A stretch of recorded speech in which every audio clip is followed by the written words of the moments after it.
There's a story in each box score. This channel is about those stories. This is Daily Random NFL. Daily Random NFL. On November 26, 1933, the Brooklyn Dodgers hosted the Boston Redskins with 15,000 in the stands at Ebbets Field. The 1933 season was different from the NFL's first 13 seasons in that there was a planned championship game. From 1920 through 1932, there was only one division and no playoffs, just a mad dash from beginning to end, with no real pennant race. In 1933, the NFL was split into two 5-team divisions, with the winner of each division to face each other in the NFL championship. Now the Redskins at 5-4-1 were hoping to stay alive in the playoff hunt and would be eliminated with the loss.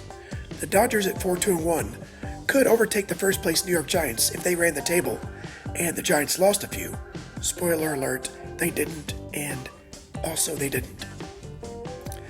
In terms of stability, the NFL was entering an uncharted area. With the elimination of the Staten Island Stapletons at the conclusion of the 1932 campaign, 8 of the 10 teams that began the 1933 season continue operation through the present day. One of those teams that didn't continue is the Dodgers. Boston was coached by William Dietz, better known as Lone Star. Born in 1884, the South Dakota native was head coach for a lot of college teams as far back as 1915. Washington State, Purdue, Louisiana Tech, Wyoming, and Haskell. In 1933, he took his first step into professional football with head coaching job with Boston. The son of a German father and a Sioux mother, Dietz was the man for whom the team was named. Minnesota native Cap McEwen had a similar career arc to Dietz, serving as head coach with Army, Oregon, and Holy Cross before making his debut behind Brooklyn's bench in 1933. Another significant difference between the game in 1933 and today was the quarterback position and the passing game. The position was a lot more fluid back then, but specialty suffered with the increased modularity of playing both ways. You could get a sack and throw a touchdown in the same game, and it wouldn't even be remarkable outside of the locker room.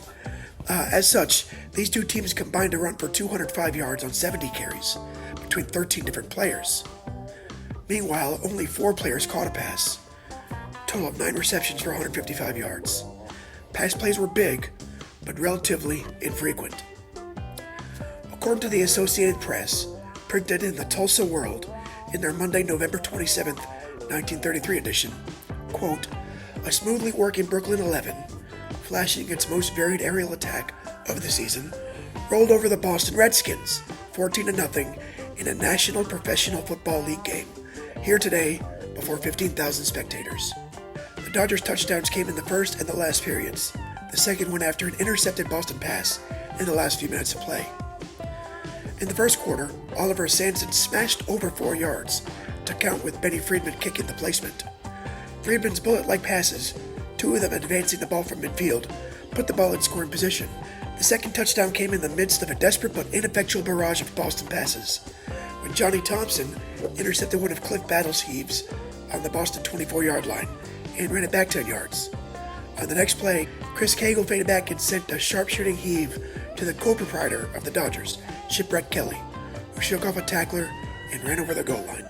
Friedman did throw for 131 yards on 9 of 12 accuracy, with 1 interception. He also ran 8 times for 24 yards. Kelly caught 3 passes for 60 yards and the touchdown. Roy Horstman and Battles combined to go 4 for 11 for 65 yards and a pair of interceptions in Boston's loss.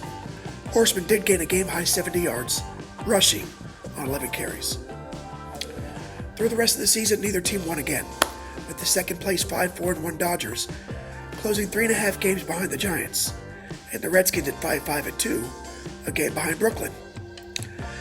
The Giants went on to the first ever NFL championship game, losing to the Chicago Bears 23-21. That's all. Thanks for watching.